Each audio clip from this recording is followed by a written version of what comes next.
श्री राम भगवान विष्णु के अवतार माने जाते हैं। भगवान विष्णु दुष्टों के संहार के लिए विभिन्न अवतार लेते हैं। भगवान विष्णु का राम अवतार रावण और अन्य राक्षसों के वध के लिए हुआ था। अपने वनवास काल के दौरान श्री राम और लक्ष्मण जी ने खरदूषण, रावण, मेघनाद और कुंभकर्ण आदि राक्षसों का अंत कर देवताओं के कष्टों को दूर किया था। राजा दशरथ ने एक दिन जब दर्पण में अपने सफेद बाल देखे तो उन्होंने निश्चय किया कि मुझे अब राम का राज्याभिषेक कर देना चाहिए। दशरथ जी ने अपने इस निर्णय को गुरु विश्वामित्र जी को बताया। श्री राम राजा बनने के लिए सब विधि योग्य थे, तो उन्होंने भी राजा दशरथ की इस इच्छा में सहमति जताई। अब तो राजमहल में श्री राम के राज्याभिषेक की तैयारियां जोरों शोरों से शुरू हो गई। यह खबर सुनकर पूरी अयोध्या में खुशी की लहर दौड़ गई। ऋषि विश्वामित्र ने श्री राम को राजा दशरथ द्वारा उनके राज्याभिषेक के बारे में जानकारी दी। एक ओर श्री राम के राज्याभिषेक का समाचार सुनकर अयोध्या में उत्सव की तैयारी चल रही थी, तो दूसरी ओर देवताओं को चिंता सताने लगी। वह सोच रहे थे कि श्री राम का अवतार तो राक्षसों के वध के लिए हुआ है, इसलिए उन्होंने मां सरस्वती से विनती करी कि कुछ ऐसा करें कि श्री राम राज्य त्याग कर वन चले जाएं। मां सरस्वती ने देवताओं का कार्य संवारने के लिए राजा दशरथ की तीसरी पत्नी कैकेयी की दासी मंथरा की बुद्धि फेर दी। मंथरा ने जब अयोध्या में राम के राज्याभिषेक की तैयारियां देखी तो उसने कैकेयी को भड़काना शुरू कर दिया कि तुम्हारा पुत्र भरत ननिहाल में है। इसका फायदा उठाकर रानी कौशल्या ने राजा को अपने पुत्र राम का राज्याभिषेक करने के लिए मना लिया है। मंथरा कहने लगी कि देखना, मौका मिलते ही कौशल्या तुमको राज्य से बाहर निकल देगी। मंथरा के भड़काने पर रानी कैकेयी को भवन चली जाती है।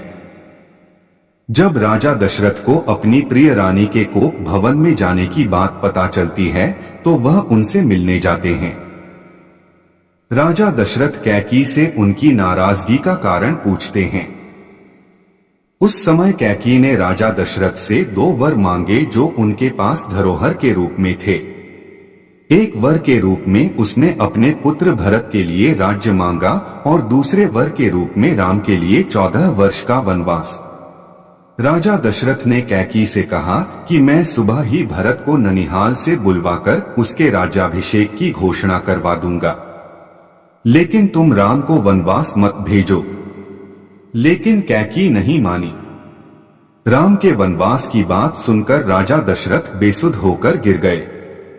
कैकेयी ने श्री राम को बुलाया और पिता के 2 वर के बारे में बताया। श्री राम ने सहर्ष वनवास स्वीकार कर लिया। श्री राम मां कौशल्या से वन जाने की अनुमति मांगने जाते हैं। उधर जब सीता जी को श्री राम के वन गमन की सूचना मिली तो उन्होंने भी वन में साथ चलने की आज्ञा मांगी। श्री राम ने उन्हें समझाया कि वन में भयानक सर्दी, गर्मी और वर्षा होगी। नंगे पांव चलने पर पांवों में कांटे चुभेंगे। लेकिन जब किसी भी प्रकार सीता जी नहीं मानी तो श्री राम ने उन्हें वन में साथ चलने की आज्ञा दे दी। उधर जब लक्ष्मण जी ने श्री राम के वनवास का पता चला तो वह भी श्री राम के साथ चलने के लिए कहने लगे। श्री राम के बहुविधि समझाने पर भी जब वह नहीं माने तो श्री राम ने उन्हें मां से आज्ञा मांगकर आने के लिए कहा। श्री राम, लक्ष्मण और सीता जी को वल्कल वस्त्र में देकर दशरथ जी व्यथित हो उठते हैं। राजा दशरथ सुमंत्र जी से कहते हैं कि तुम राम, लक्ष्मण और सीता के साथ जाओ और इनको वन दिखाकर 4 दिन बाद लौटा लाना। जब श्री राम लक्ष्मण जी सहित श्रृंगवेरपुर पहुंचे तो निषादराज गुह ने श्री राम का हृदय से स्वागत किया।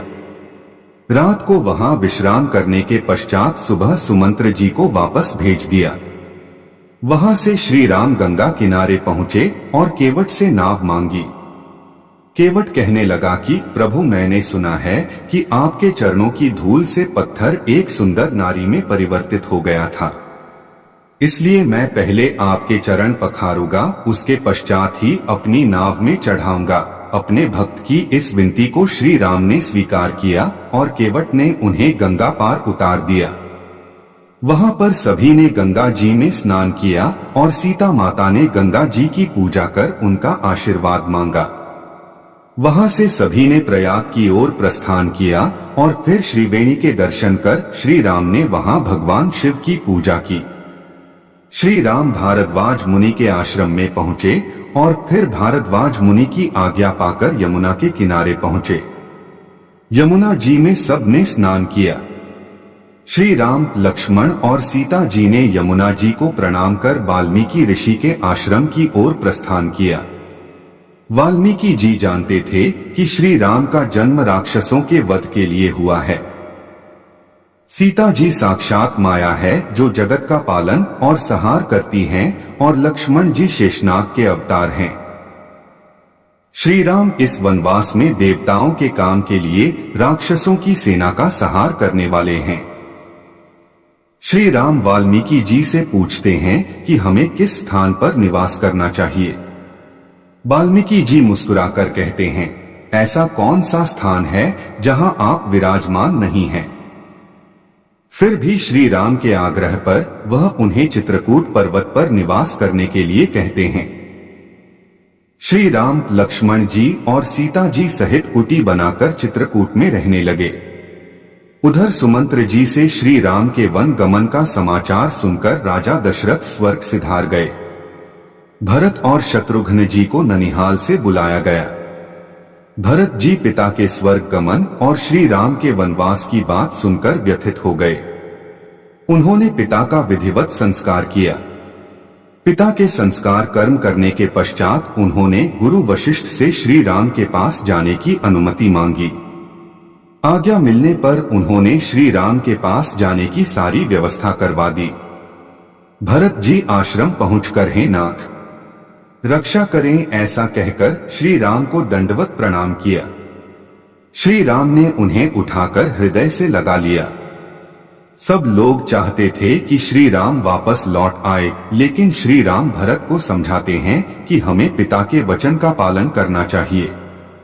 भरत जी श्री राम के समझाने पर कहते हैं कि प्रभु, आप मुझे कोई अवलंबन प्रदान करें।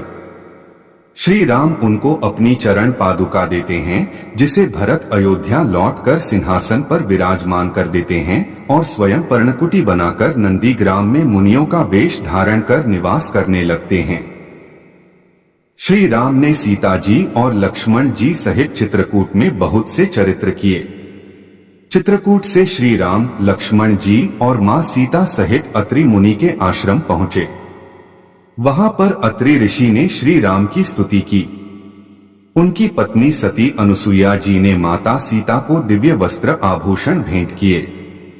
अत्रि मुनि से विदा लेकर श्री राम, सीता जी और लक्ष्मण जी ऋषि शरभंग जी के पास पहुंचे।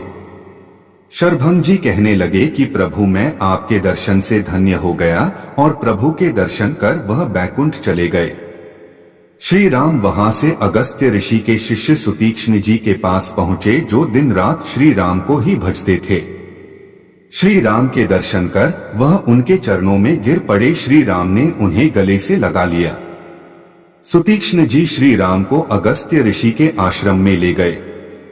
अगस्त्य मुनि ने श्री राम की स्तुति की।